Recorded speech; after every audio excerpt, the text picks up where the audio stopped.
Road সাইডে ধাবাগুলোতে দেখবেন চিকেনের কালারগুলো কত সুন্দর হয় এবং খেতেও ভালো হয়, আবার বেশি ওভারকুকও হয় না।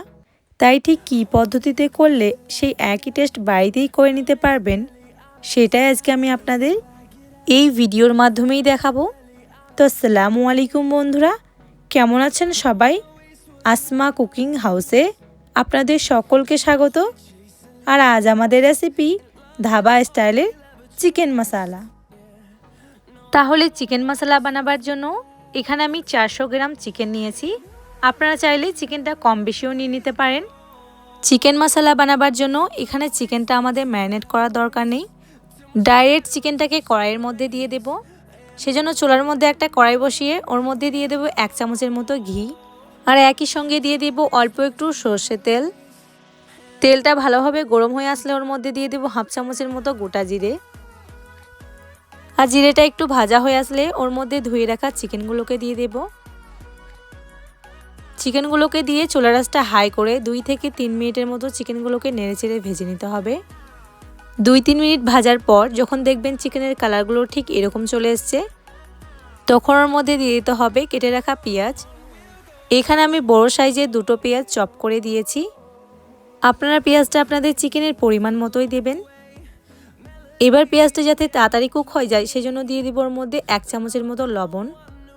লবণটা দিয়ে সব কিছু একবার ভালোভাবে নেড়েচেড়ে মিশিয়ে নিয়ে ওর মধ্যে দিয়ে দেব 1 চামচের মতো আদা রসুনের পেস্ট, আর একই সঙ্গে ঝালের জন্য কাঁচা লঙ্কাটাও অ্যাড করে দেব। এবার এগুলোকে দিয়ে আরও 2 মিনিট নেড়েচেড়ে কষিয়ে নেব।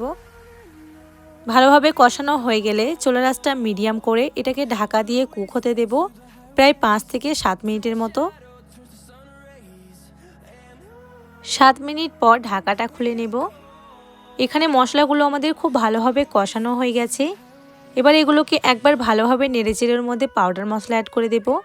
কালারের জন্য দিব 1 চামচের মতো কাশ্মীরি লঙ্কার গুঁড়ো, আর একই সঙ্গে দিব 1/2 চামচের মতো হলুদের গুঁড়ো, আর টেস্টের জন্য দিব 1 চামচের মতো ধনে গুঁড়ো, আর 1 চামচের মতো জিরে গুঁড়ো। এবার এই মশলাগুলোকে দিয়ে চুলার আঁচটা মিডিয়াম করে 2-3 মিনিট নেড়েচেড়ে কষিয়ে নিতে হবে। আর কষানো হয়ে গেলে ওর মধ্যে দিয়ে দেব টমেটো। এখানে আমি মিডিয়াম সাইজের একটা টমেটো চপ করে দিয়েছি। টমেটোটা দিয়ে একবার ভালোভাবে নেড়েচেড়ে চিকেনের সঙ্গে মিশিয়ে নেব। আর মেশানো হয়ে গেলে এটাকে ঢাকা দিয়ে কুক হতে দেব 5 মিনিটের মতো। 5 মিনিট পর ঢাকাটা খুলে নেব। এখানে দেখুন মশলা থেকে কিন্তু সমস্ত তেল ছেড়ে দিয়েছে, কিন্তু চিকেন থেকে কিন্তু কোনো রকম পানি বের হয়নি। তাই সেই পানিটা যাতে বেরিয়ে যায় সেজন্য ওর মধ্যে দিয়ে দেব ছোট চামচে 3-4 চামচের মতো টক দই। দইটা দেওয়ার সময় চুলার আঁচটা কিন্তু অতি অবশ্যই একদম লোতে রাখবেন, তা না হলে কিন্তু দইটা কেটে যেতে পারে। দইটা দিয়ে চিকেনের সঙ্গে ভালোভাবে নেড়েচেড়ে মিশিয়ে নেব। এবার দইয়ের কাঁচা গন্ধটা যাতে চলে যায় সেজন্য চিকেনটাকে ঢাকা দিয়ে আরও 2 মিনিট কুক হতে দেব। 2 মিনিট পর ঢাকাটা খুলে নেব। আশা করি আপনারা নিশ্চয়ই দেখতে পাচ্ছেন এখানে কিন্তু চিকেন থেকে আমাদের পানিও ছেড়ে দিয়েছে এবং চিকেনটাও পারফেক্টভাবে কুক হয়ে গেছে।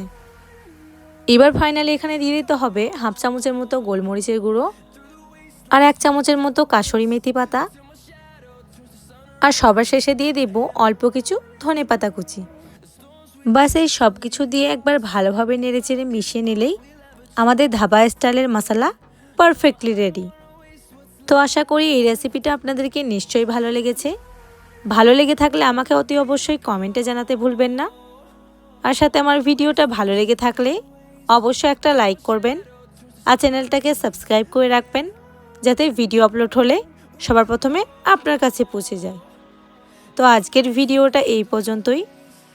দেখা হবে নেক্সট কোনো রেসিপি নিয়ে ইনশাআল্লাহ। ততক্ষণ আপনারা ভালো থাকুন, সুস্থ থাকুন। আল্লাহ হাফেজ।